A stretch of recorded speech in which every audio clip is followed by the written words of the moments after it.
Parts of a wood stud wall. In this topic, we will learn the basic names for elements of a wood wall and how they all come together. The wood wall uses lumber at various locations and different ways to make a strong structure to support the load of a roof. So, a wall starts with a lumber placed at bottom. This is called bottom plate. It's a special lumber with pressure treatment and chemicals. This allows it to not absorb any water from the ground into the wall.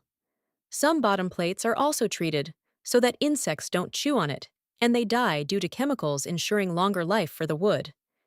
These plates are longer to make a wall and mostly available at 16 or 24 feet. The lumber at the top is called top plate. It's same as bottom plate, but not need to be treated. These two together are joined by vertical plates called end studs. Now we have basic frame for a wall, but it's very weak.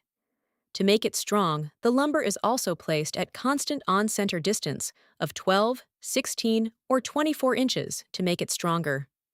These are known as common studs. To make top plate stronger, another plate is placed on top known as cap plate.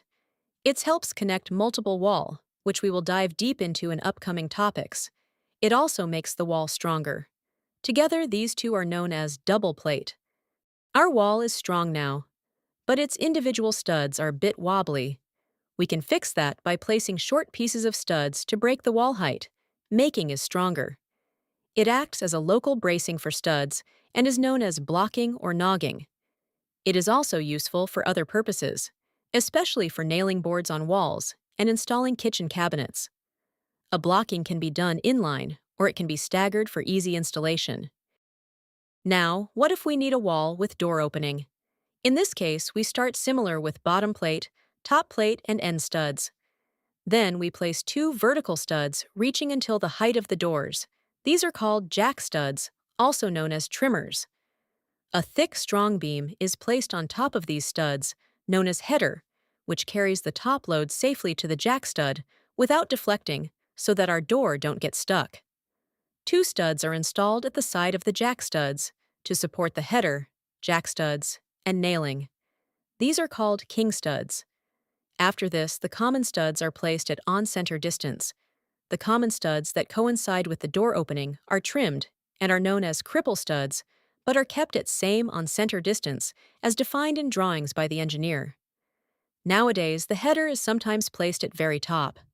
Then cripple studs, and then a non-structural horizontal stud is placed.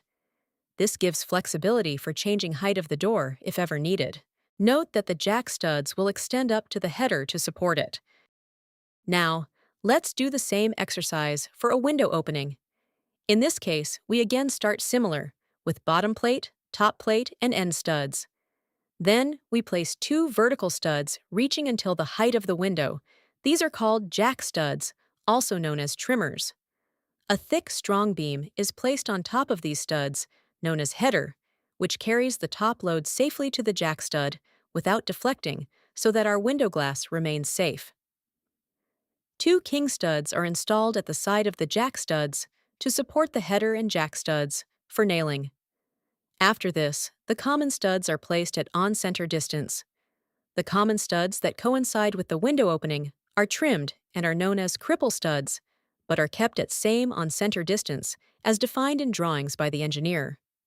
A horizontal plate is placed at bottom of window, known as the sill, which transfers the load of the window to the cripple studs.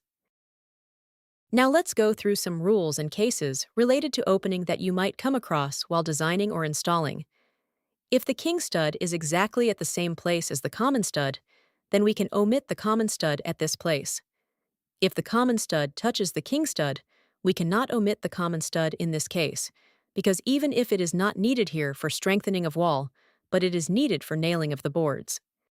Finally, we might face a case where a big opening is required, like a car garage. In this case, a deep, high-strength beam is placed at top, known as engineered header, to carry load and provide sag-free spans.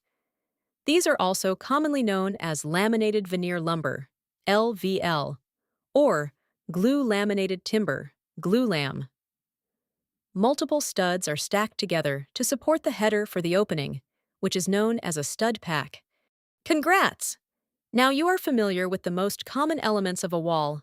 Let's move to the next topic. Thank you for watching the video. Find more videos like this on the channel, or visit our website for organized playlists.